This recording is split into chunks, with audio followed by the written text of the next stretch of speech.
아모스 5장 18절부터 24절까지 말씀입니다.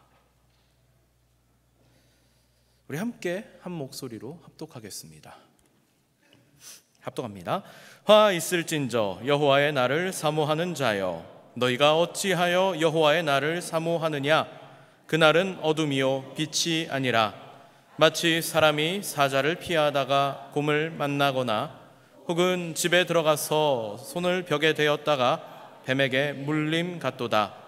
여호와의 날은 빛없는 어둠이 아니며 빛남 없는 캄캄함이 아니냐? 내가 너희 절기들을 미워하여 멸시하며 너희 성회들을 기뻐하지 아니하나니, 너희가 내게 번제나 소제를 드릴지라도 내가 받지 아니할 것이요 너희의 살진 희생의 화목제도 내가 돌아보지 아니하리라. 내 노랫소리를 내 앞에서 그칠지어다. 내 비팟 소리도 내가 듣지 아니하리라. 오직 정의를 물같이 공의를 마르지 않는 강같이 흐르게 할지어다. 아멘. 종교인입니까? 신앙인입니까? 아모스 선지자를 통하여 하나님께서 오늘 우리에게 질문하시는 말씀입니다. 사랑하는 성도 여러분, 제가 설교하면서 성도님들을 향하여 사랑하는 이라는 표현을 잘 안 씁니다. 그런데 오늘 이 자리에 나와 계신 우리 성도님들을 이렇게 뵈니까 절로 사랑하는 이라는 말을 하고 싶게 되네요.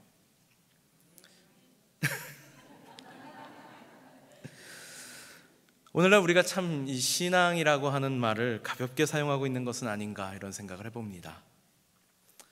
예배에 나오고 찬송하고 기도를 드립니다. 그런다고 신앙일까요? 어려운 이야기죠. 예수님께서는 나더러 주여 주여 하는 자마다 다 천국에 들어갈 것이 아니다 이렇게 말씀도 하셨는데요. 오늘 아모스 선지자의 이 선포를 보니 이스라엘 백성들이 여호와의 날을 사모한다 이렇게 말하는데 실상은 그날이 어둠일 것이다 이렇게 경고하고 있습니다. 이것은 당시 이스라엘 사람들이 우리는 하나님의 백성이니까 당연히 구원받을 것이다 이런 잘못된 자기 확신에 빠져 있었기 때문입니다. 그들의 삶을 오늘 이 본문이 지적하고 있습니다. 회개가 없고 순종이 없습니다. 이것은 오늘날 우리가 신앙인이라고 자부하면서 나의 정체성을 고백하면서 실제 삶에서 하나님과 단절되어 있는 종교적 습관에 머물고 있는 이들을 향한 지적이기도 한 것입니다. 아모스 선지자는 당시 이 이스라엘의 종교 행위가 얼마나 행위로 또 외식으로 가득했는지를 고백하고 있습니다. 저는 이 부분에서 오늘날 우리도 자유롭지 못하다고 생각합니다. 하나님께서는 종교인이 아니라 삶 전체로 예배하는 참된 신앙인을 찾고 계십니다. 이 아모스 선지자가 활동하던 시대는 여로보암 2세 왕이 다스리고 있던 시기입니다. 공교롭게도요. 성경은 이 시기를 가리켜 암흑이 가득하던 시기로 표현하는데요. 일반적으로 이제 그냥 역사를 연구하는 이들에게는 이스라엘의 전성기라는 표현을 사용합니다. 당시 이스라엘은 물질적으로 큰 번영을 누렸습니다. 전쟁에 나가면 이기고 또 무역이 활발해지니까 부가 점점 쌓이고 있습니다. 이 돈이 모이면요, 원래 그런 게 없더라도요, 계층이 생깁니다.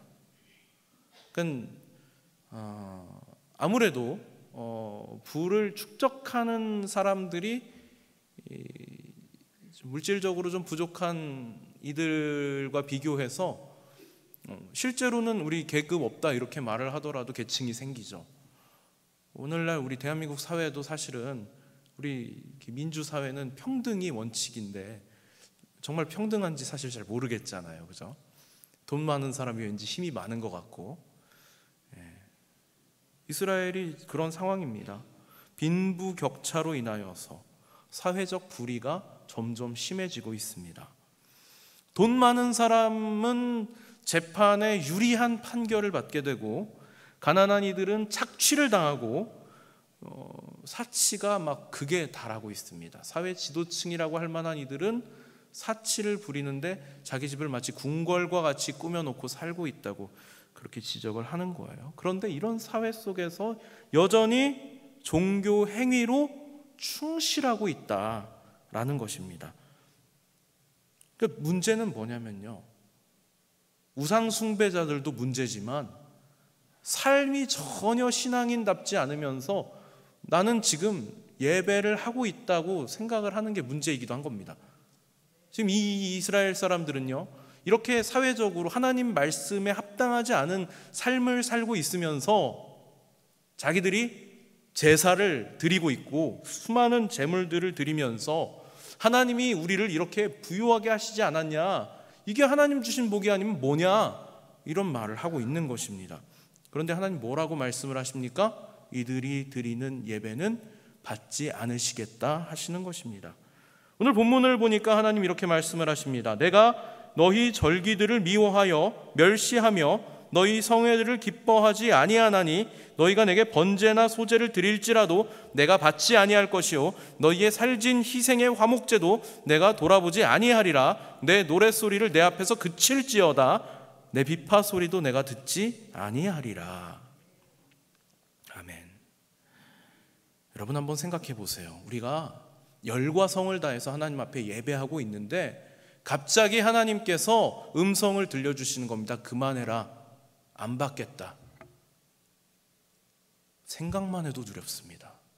지금 제가 이 말을 하면서도 등골이 서늘합니다. 왜 이런 말씀을 하실까요? 지금 이스라엘이 정의와 공의를 실종했기 때문입니다. 24절에서 하나님께서 이렇게 요구를 하십니다. 오직 정의를 물같이 공의를 마르지 않는 강같이 흐르게 할지어다. 아멘. 이 히브리어로 이 정의라고 하는 단어는요, 미시파트라고 하고요, 이것은 하나님의 기준에 따른 올바른 판결과 사회 질서를 말합니다. 공의라고 번역된 ጼ다카는요, 하나님의 성품을 반영하는 의롭고 자비로운 삶의 방식을 말합니다. 그러니까 사회 질서와 삶이 하나님 뜻에 합당해야 하나님이 그 예배 받으시겠다, 이렇게 말씀을 하고 계시는 것입니다. 종교 행위 받지 않겠다. 너희들 삶 전체에 거룩한 정의가 흘러야 한다, 이 말씀을 하고 계시는 것입니다. 오늘날 많은 사람들이요, 이 정의라고 하는 단어를 듣고 곧바로 떠올리는 어떤 이미지들이 있습니다. 사회 정의라고 하는 말이 있죠. 또 시민 운동이라고 하는 것도 있고요. 인권 이런 표현도 있습니다. 우리는 좀 이 교회 안에서만큼은 이런 표현들이 정확하게 어떤 의미를 담고 있는지 이해해야 할 것입니다. 우리 그리스도인들이 이 정의라는 말을 오해하거나 아니면 아예 잘못 사용하고 있다는 문제죠. 성경에서 말하고 있는 정의는 사회 개혁이 아닙니다. 오해하시면 안 됩니다. 어떤 기독교인들은 예수님께서 혁명을 하기 위해 오셨다고 말하기도 합니다. 억압된 민중을 해방하기 위해 오셨다고 표현합니다. 아니요, 그렇지 않습니다. 성경적 정의는 하나님과의 언약에 기초한 예배적 삶인 겁니다. 하나님을 경외하고 그분의 형상대로 지음받은 우리의 이웃들을 존귀하게 여기고 특히 나보다 연약한 이들을 공의롭게 대하는 것, 진리를 따라 정직하게 살아가는 것, 이것이 하나님이 말씀하시는 정의입니다. 그러니까 우리는 정의를 외치는 자가 아니라 정의롭게 살아야죠. 행함이 없는 믿음은 죽음이라 하였습니다. 우리는 믿는다 말하는 것이 아니라 우리의 믿음을 삶으로 드러내야 하는 것입니다. 그러나 안타깝게도 우리는 하나님의 공의를 완벽하게 만족시켜 드릴 수 없습니다. 그러니까 우리는 정의를 말하면서도 스스로 불의를 행하는 모순 속에 빠져서 살고 있어요. 제가 이 모순을 대할 때마다 한편으로 괴로움을 느낍니다. 가끔 제가 수요예배 때 설교할 때 우리 성도님들 앞에서 표현하는 경우가 있죠. 설교하면서 나도 그렇게 못 사는 게 너무 괴로워요. 저도 그런 느낌을 받습니다. 그러나 그렇기 때문에 하나님께서 친히 독생자를 보내시어 십자가 위에서 하나님의 공의와 하나님의 정의와 하나님의 사랑을 이루셨습니다. 로마서 3장에서는 이렇게 말씀합니다. 로마서 3장 25절 26절인데요. 이 예수를 하나님이 그의 피로써 믿음으로 말미암는 화목 제물로 세우셨으니 이는 하나님께서 길이 참으시는 중에 전에 지은 죄를 간과하심으로 자기의 의로우심을 나타내려 하심이니 곧 이때에 자기의 의로우심을 나타내사 자기도 의로우시며 또한 예수 믿는 자를 의롭다 하려 하심이라. 아멘. 십자가는 하나님의 정의와 자비가 완전히 만난 자리입니다. 제가 지난주에 주일 예배를 마치고 장례가 있어서 우리 청년들 몇 명을 태워가지고 이제 장례식장에 다녀왔습니다. 가면서 또 오면서 우리 청년들이 평소에 궁금했던 게 많았나 봐요. 제가 청년들한테는 늘 질문 많이 해라. 궁금한 거 있으면 속으로만 담고 살지 말고 언제든지 질문을 해줘라. 이렇게 이야기를 했습니다. 그래서 막 저한테 자기들 궁금했던 걸 막 이제 질문하고 저도 막 신나가지고 이제 대답해주면서 오며 가며 그렇게 했어요. 근데 어떤 한 청년이 저한테 그러는 거예요. 나중에 하나님 앞에 서게 되면 자기는 자기가 했던 행동 중에 뭐가 제일 하나님을 속상하게 했는지 여쭤보고 싶다는 거예요. 제가 뭐라고 대답할게요? 하나님은 기억치 않으신다. 우리는 우리가 부족하고 연약하고 때로는 정의를 말하면서 불의하기 때문에 너무 괴롭잖아요. 하나님께서 나의 이 부족한 모습을 하나하나 셈하고 계시면 큰일 났다 나는. 그런데 오늘도 이 로마서 말씀 안에서 다시 한번 확인합니다. 길이 참으시는 중에 전에 지은 죄는 간과하십니다. 여러분, 우리가 이 하나님의 정의를 온전히 충족시킬 수 없다는 모순 속에 살지만 소망을 잃지 않는 것은요, 하나님은 우리의 부족함을 보는 것이 아니라 하나님의 공의를 완벽하게 이루신 예수 그리스도의 십자가를 보십니다. 그것이 우리에게 소망이 되는 것입니다. 성령께서 이러한 은혜 안에서 우리에게 역사하시는 것입니다. 이러할 때 우리는 정의롭고 공의로운 삶을 살아갈 수 있는 줄 믿습니다. 하나님께서는 이 외형적인 모습에, 외형적인 제사에 감동하지 않으십니다. 성경에서 많이 강조하는 것이 하나님이 기뻐하시는 제사는 소 잡고 양 잡고 살찐 짐승들이 나와서 그것이 태워지는 것이 아니라고 말씀하죠. 하나님이 기뻐하시는 제사는 형식이 아니라 본질, 그 제사를 드리는 이의 중심, 성경에서는 이것을 상한 심령이라고 표현합니다. 이 진리를 가장 절절하게 경험하고 고백했던 인물이 있는데 제가 참 이 인물의 이야기를 좋아합니다. 다윗이라고 하는 인물이죠.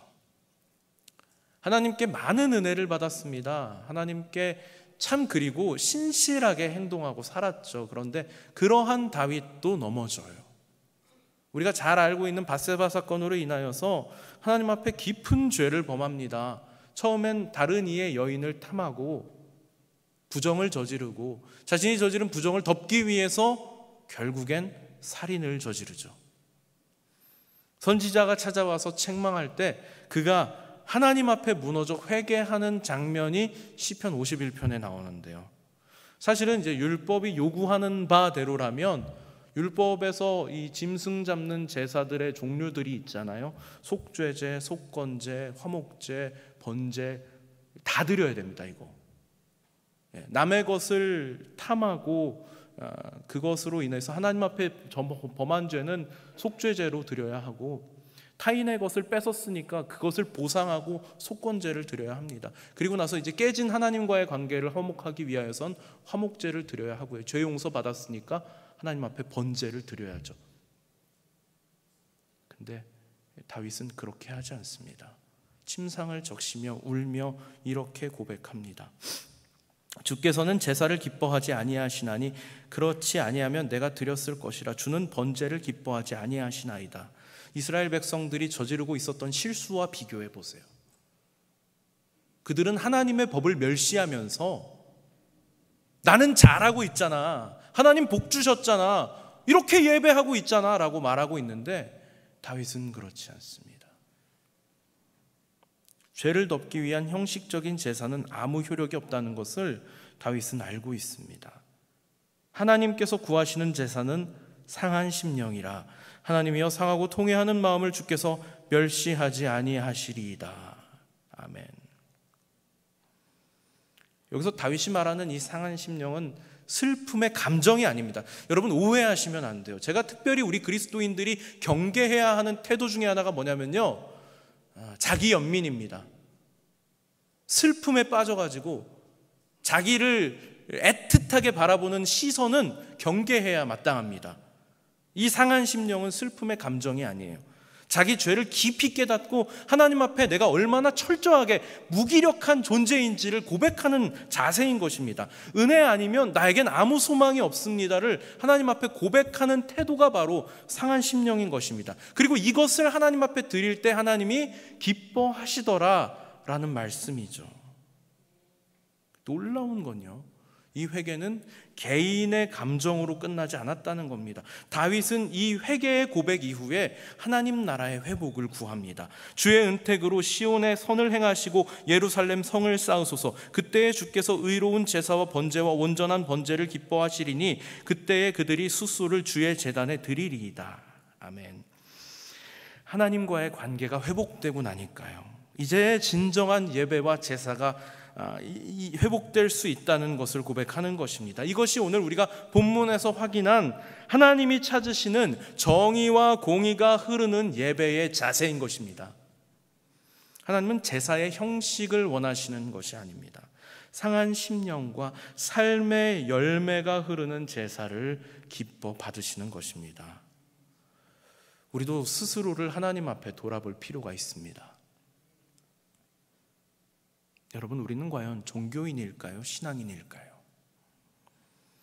아모스 시대의 이 사람들도 예배당에 나왔습니다. 성전을 향하여, 산당을 향하여, 자신들이 예배해야 할 처소를 향하여 나아가서 번제하고 짐승을 잡고 절기를 지키고 하나님께 기도했습니다. 그런데 하나님이 그들을 미워하신다 말씀하십니다. 너희들이 소망하는 바 하나도 이루어지지 않을 것이다, 그런 말씀을 하시는 것입니다. 너희들이 하는 그 제사 나는 받지 않겠다 하시는 것입니다. 왜입니까? 이 안에 정의도 공의도 회개도 없기 때문입니다. 이들은 그저 하나님의 법을 멸시하며 자신들이 누리는 것들에 만족하며 나 정도 했으면 됐지 뭐, 이러한 마음을 가지고 하나님 앞에 나왔기 때문에 약자를 누르고 뇌물을 받고 사치를 즐기고 자신들이 누리고 있는 이 번영이 하나님이 주신 축복이라고 착각하고 있기 때문에 하나님은 그것을 받지 않으십니다. 그럼 우리의 모습은 어떨까요?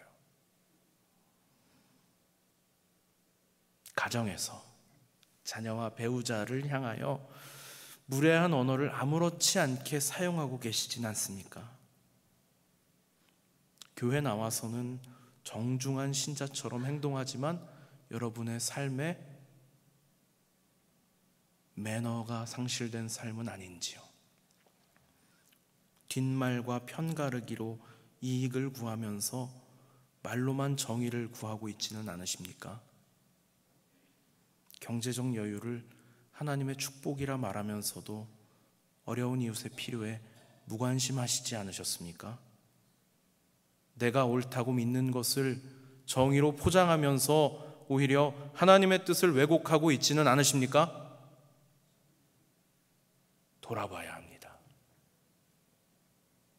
신앙은 종교 활동으로 죄책감을 덮는 도구가 아닙니다.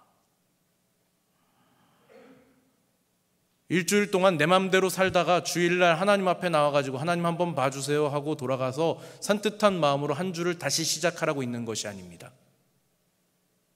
우리의 전 존재가 하나님의 은혜 앞에 꺾이는 회개의 열매이고 삶 전체가 하나님께 드려지는 산제사여야 합니다. 예수님께서는 바리새인과 종교 지도자들을 향하여서 아주 강도 높은 비판의 말씀을 하십니다. 독사의 자식들아, 회칠한 무덤들아. 아주 강도 높은 비판입니다. 이거 우리식으로 말하면 제가 설교 땐 참아할 수 없는 욕입니다. 이러한 이들이 말로는 여호와의 날을 사모하는 듯 보이지만 막상 종말의 시작인 주님이 오셨을 때 어떤 반응을 보입니까? 주님을 향하여 모략을 펼치죠. 함정에 빠뜨리고자 하죠. 예수님이 하시는 것에 일일이 토를 달고 그분을 비판합니다. 이러한 사실을 우리가 기억해야 합니다. 정말 우리는 신앙인으로 살고 있는가? 하나님은 종교적인 겉모습이 아니라 복음의 은혜에 반응한 삶의 변화를 기대하고 계십니다. 형식적인 예배가 아니라 정의가 흐르고 공의가 마르지 않는 삶을 찾고 계신다는 것입니다. 오늘 하나님께서 우리에게 이렇게 말씀하십니다. 제가 설교를 마치면서요, 마지막으로 다시 한번 우리 함께 아모스 5장 24절의 말씀을 같이 읽어보기 원합니다. 같이 한번 읽어보겠습니다. 오직 정의를 물같이 공의를 마르지 않는 강같이 흐르게 할지어다. 아멘. 웨스트민스터 대요리문답 155문에서는 성령의 내적인 조명이 없이는 사람들로 하여금 말씀으로 구원에 이르게 하는 방식을 믿게 하거나 순종하게 할 수 없다고 말하고 있습니다. 그래서 우리는 날마다 성령의 도우심을 구하며 말씀 앞에 무릎 꿇어야 합니다. 성령의 조명하심이 없으면 우리가 보는 성경 말씀도, 듣는 설교 말씀도, 어쩌면 여러분들이 하고 있는 성경 공부도 다 무의미한 일이 될지 모르겠습니다. 성령께서 여러분 삶 가운데 찾아오셔서 충만하셔서 하나님의 말씀을 대할 때마다 나의 심령을 찔러주시고 괴롭게 만들어주시고, 지금 내가 하나님 말씀 앞에 정직하지 못하고 온전하지 못하였음을 확인하게 하셔서 하나님, 깨진 심령, 상한 심령으로 서게 하여 주시옵소서. 예배의 자리에 나올 때마다 회개하는 은혜 허락하여 주시고, 하나님 말씀 들을 때마다 내 삶이 새롭게 변화되어서 하나님 보시기에 합당한 모습으로 살게 하여 주시옵소서 하는 이러한 고백이 여러분의 삶 가운데, 가정 속에서, 일터 속에서, 공동체 안에서 예수 그리스도의 은혜로 말미암아 정의와 공의가 물같이 흘러나는 경험을 하시는 우리 모두가 되시기를 소원합니다. 아멘.